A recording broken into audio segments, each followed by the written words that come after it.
Hello everyone, welcome to another video.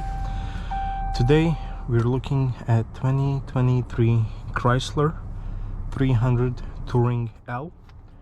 This car is all-wheel drive, but they do come in rear-wheel drive as well.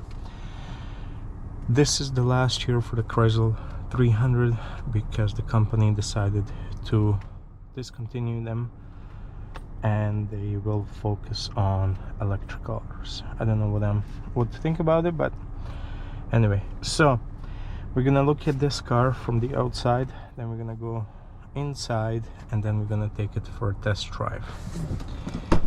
Let's check. As you can see, this particular car comes in this bright white color. It's a full-size sedan, just above 5 meter length, or just shy of 197 inches. Standard look for the Chrysler 300. This car got a significant facelift back in 2011, and ever since then kept almost the same design. We have big black grille in the middle. We have our projector beam headlights with daytime running lights, so no LED lights on this car. We have our sensors, pretty long bonnet. Underneath is 3.6 liter Pentastar V6 engine. We're gonna take a look at the engine in a few minutes. We have these 19-inch alloy wheels, far road winter tires on it, 235 55 19. We have color matched mirrors with embedded turn signals. As well, we have door handles that match the color of the car. As you can see, it's a pretty long sedan. We have our shark style antenna. Moving back, we have Chrysler badge in the middle, 300 on the right, all-wheel drive on the left, our tail lights. We have our parking camera and two exhaust tips, the real ones, these are not fake, with the silver accent around. Let's check the cargo space. This is your key fob, so just click twice and it's gonna open the trunk. Pretty big trunk, 460 liters or 16.2 cubic feet. Underneath you have your steel spare tire with the jack,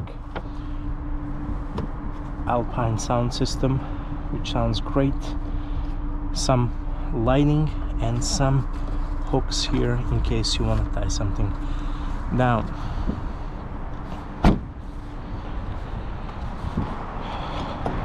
Your fuel cap, you need to open it from the inside. Regular fuel, 70 liter tank capacity or 18.3 gallons.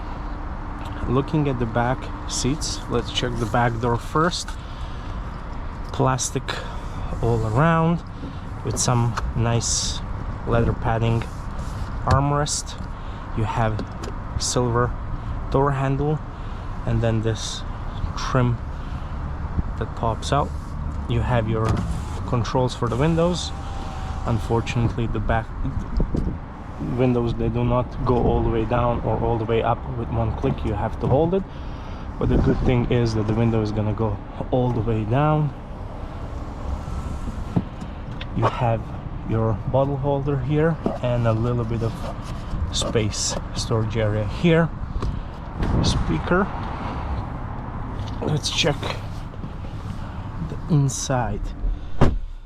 So this is me sitting behind my seating position. I'm 183 centimeters or 6 feet tall, and I have a lot of knee room, good room for my feet. But when it comes to the head room, I have just about that, which is not a lot. Seats, however, are really comfortable, really cushiony, and I find these back seats to be much more comfortable than the front seats. You have pockets behind driver and the passenger side. You have the vents, and this Touring L is fully opted when it comes to the options, which means that you have heated back seats with 2 levels, high and low. And interesting, even though 2023, this car does not have the USB-C, so you're gonna find 2 ports for the USB-A.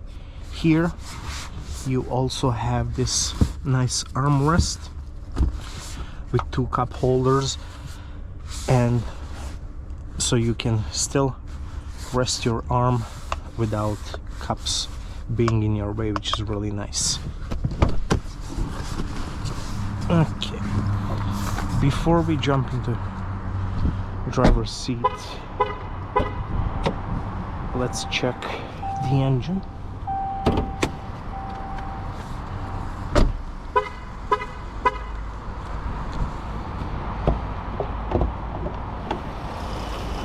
So there you have it, 3.6 liter Pentastar V6 engine, 292 horsepower, 260 pound-feet of torque, paired to 8-speed automatic gearbox. And this car is all-wheel drive, and as I mentioned, this comes in a rear-wheel drive as well. This car has a keyless entry, so if you want to lock it, you just press on this black button, and if you want to unlock it, you just put your hand behind and it's gonna unlock the car. Looking at the passenger, the driver's side door, again, black plastic, some trim that I'm not a big fan, it always kind of looks dirty. Silver door handle, 2 memory seats, your switches for your windows, driver and passenger side mirrors, they go down or up with only 1 click. You have the controls for mirrors, they're also heated, and you have your lock and unlock button. You have your space for the water bottle and some storage area here. I'm not sure what this is, and as you can see here, you have a badge. It says Alpine sound system, which is really great sound system. You have Chrysler badge right there. Seats, both passenger and driver side, are heated and ventilated, and they're adjusted automatically. And the driver's side also has support for your back, which is really good. But I find these to be a bit harder than the one in the back, and I had trouble finding a comfortable seating position in this car. Maybe it's just me. This car also has an easy exit, which means once you turn off the car, the seat is gonna move back, so it's easier for you to get out. And when you come back in, when you turn on the car, the seat is gonna move to the original position. Okay, I'm just going to turn down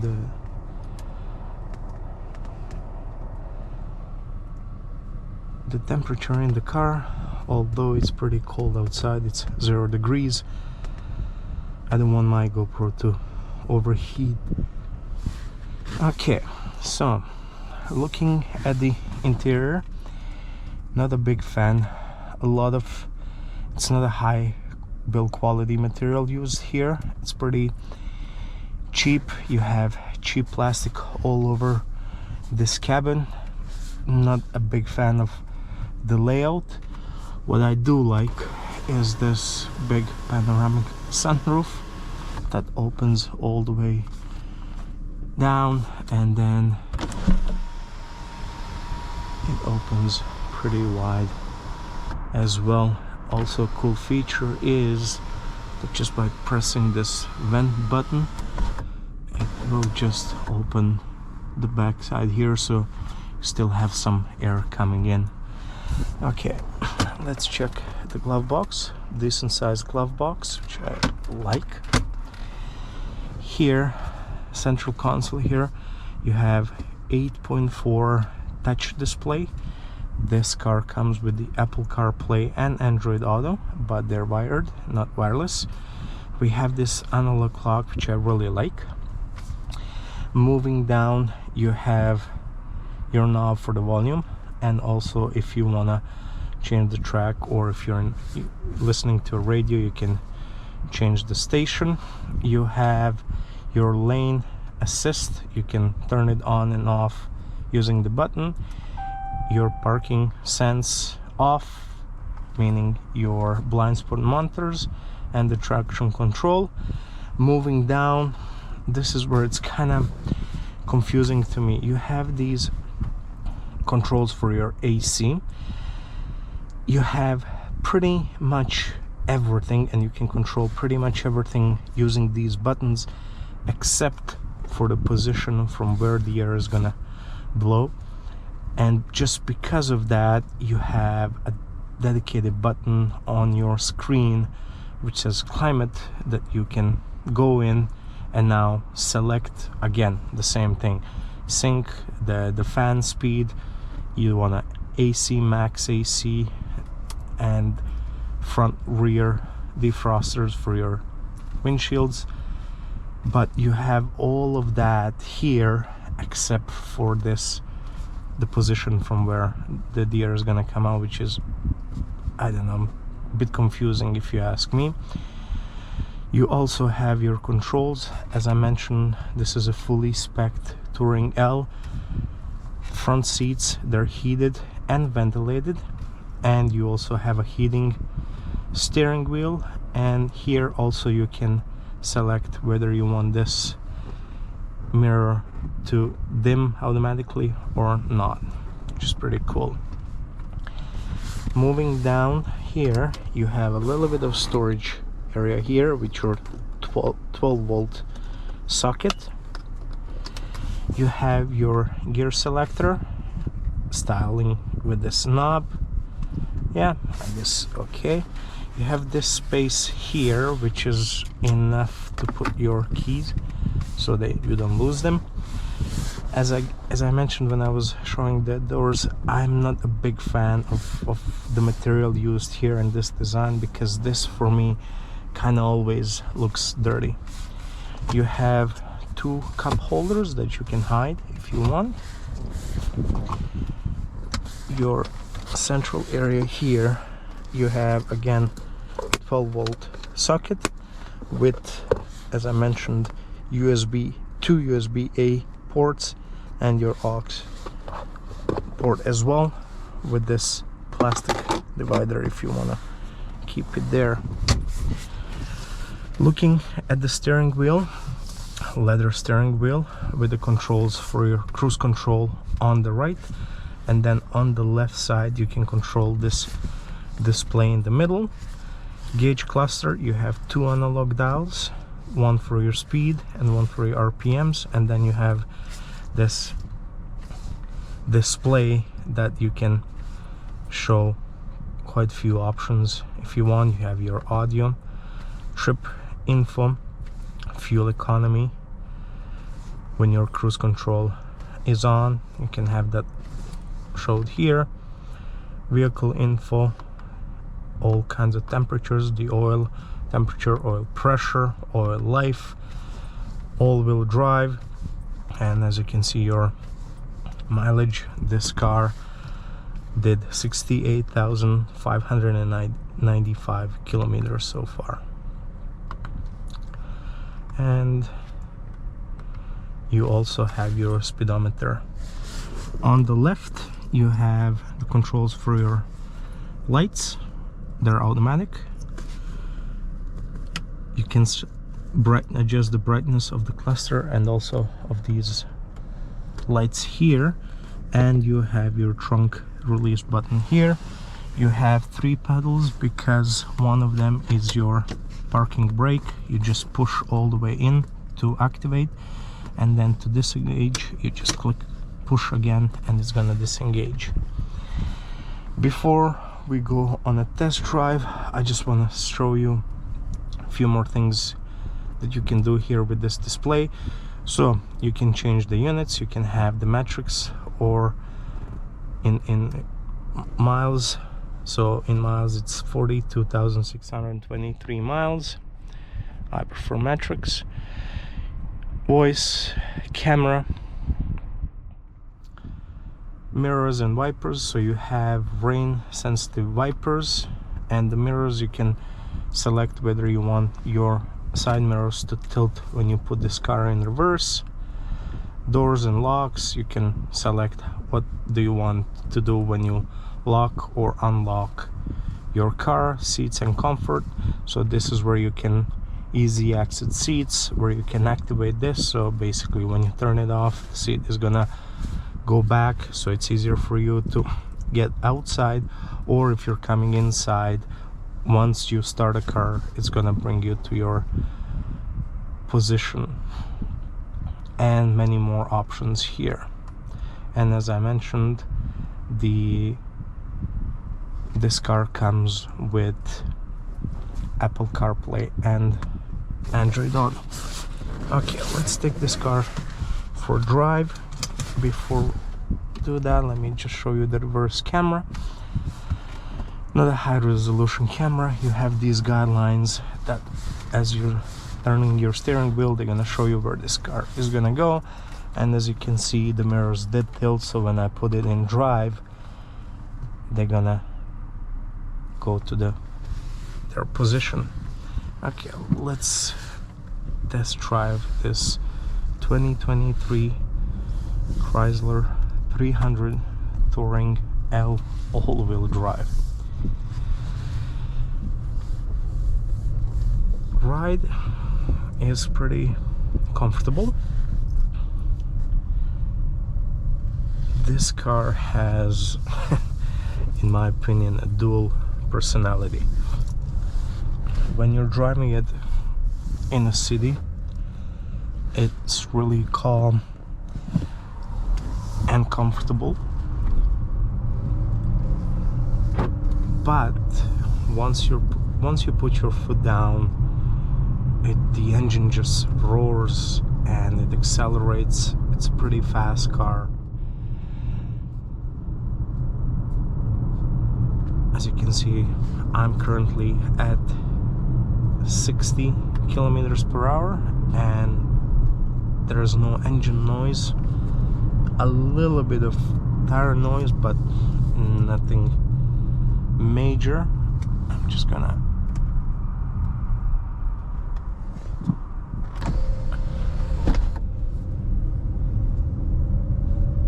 okay, so consumption 12.8 liters per 100 kilometers in city. It's gonna drop all the way down to 8.7 liters per 100 kilometers on a highway. In the MPGs, city 18.3, MPGs, highway 27 MPGs. Pretty big difference, but again, this engine is 292 horsepower, 3.6 V6, so you can expect a lower fuel consumption if you ask me. Steering wheel is pretty comfortable and it's very light. Behind the steering wheel you have on both left and the right side where you would expect your paddle shifters to be. This car does not have the paddle shifters, but what you can do with these 1 to 6 buttons behind, so 3 on left and 3 on the right side, you can control your volume and you can control your audio. So you can change song tracks if you want. You can bring the volume up and down using these buttons behind the steering wheel. No controls on the right side of the steering wheel, but you have your controls on the left side for your turn signals as well as the wipers. As I mentioned, has the rain sensing wipers, which they do a pretty good job.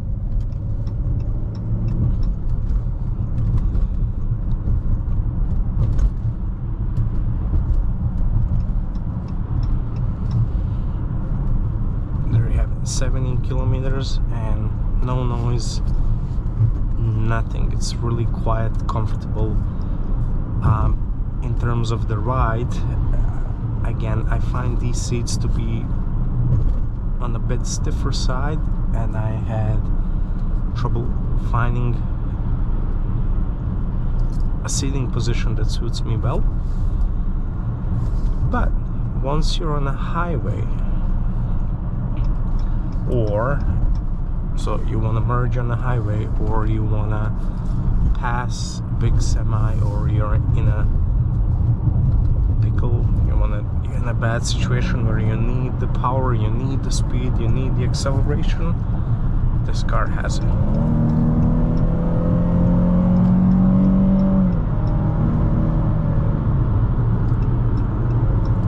Just listen to that sound.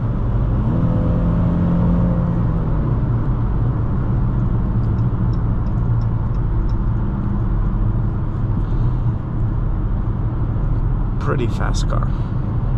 Pretty fast car. It accelerates quickly.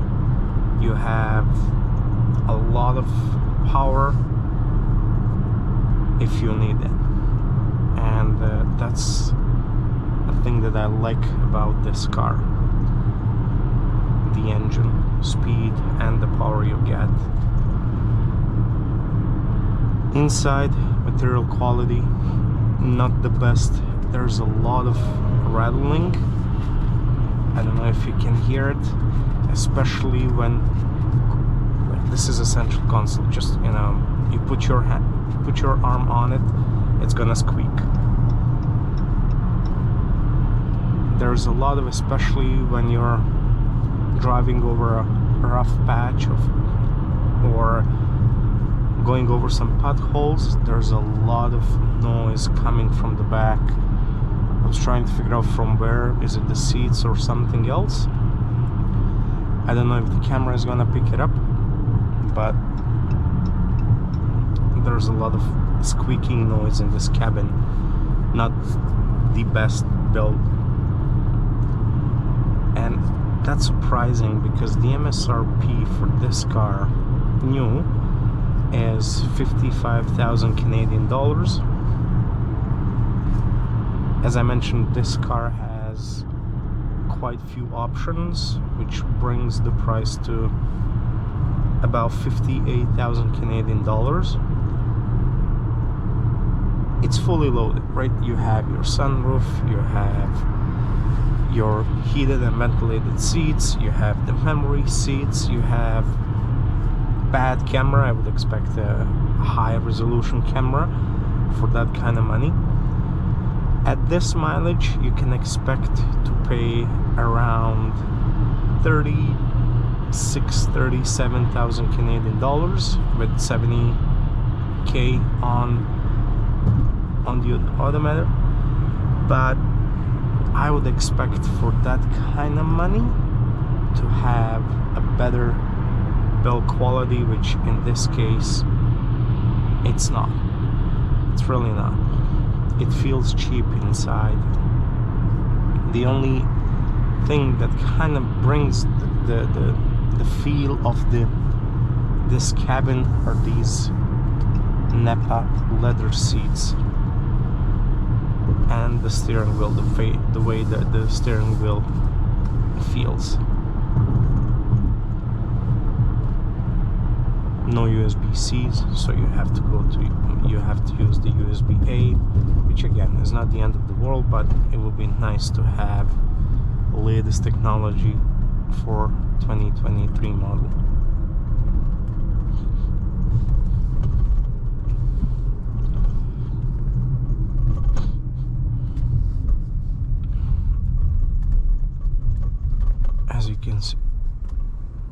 As you can see, I was averaging 11.5 liters per 100 kilometers, but it was mostly the city drive. One thing that I have to mention is the speedometer. As you can see, the 0 is all the way down, like in the middle of the speedometer. On majority of other cars, the 20 is gonna be somewhere right here, right? So I caught myself just glancing over to see where this needle was, and I was like, okay, I'm driving 40, and then the second glance and I see that I'm at 80. So keep in mind, if you decide to go with this Chrysler 300, you're gonna have to pay attention to that, because the car, when you're driving it at 70, 80, it does not feel like you're going 70, 80 kilometers per hour. So you're gonna have to pay attention to that. Again, pretty fast car, smooth ride, but there's a lot of rattling inside the cabin, and you have the power if you need it. I have a cousin who bought the Golf R with 300 horsepower, and my aunt was like, why do you need so much? You know, it's powerful, it's fast. And he said something like, yeah, I know I'm not gonna drive like a maniac, but it's good to know to have that power and that acceleration and that speed if you need it, which I absolutely agree with him. And that's something you have with this car. So dual personalities. One, pretty quiet,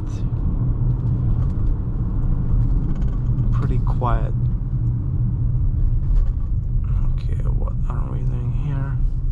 Okay, pretty quiet and pretty comfortable when at, you know, cruising at 100 kilometers per hour or 50 in the city. But if you need, the engine is gonna unleash those 292 horsepowers, and it sounds amazing in my opinion. So you're gonna be able to have fun in this car as well.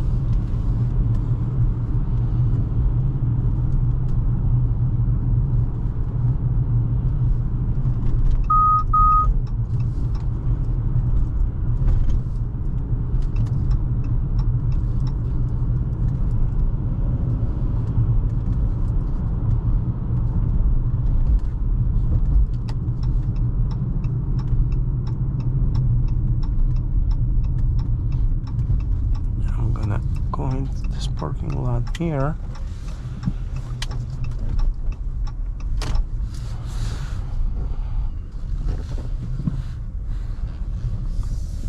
Luckily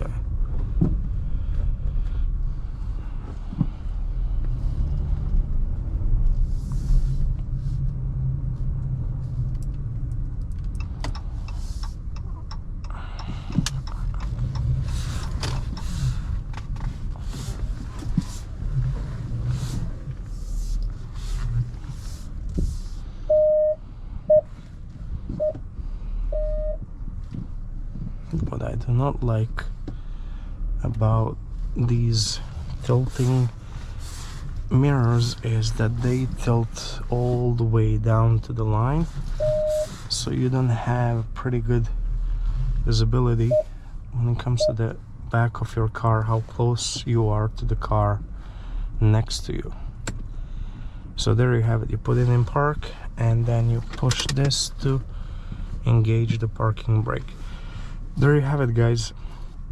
2023 Chrysler 300 Touring L all-wheel drive, the last model of its kind, because as of 2024 this car is discontinued.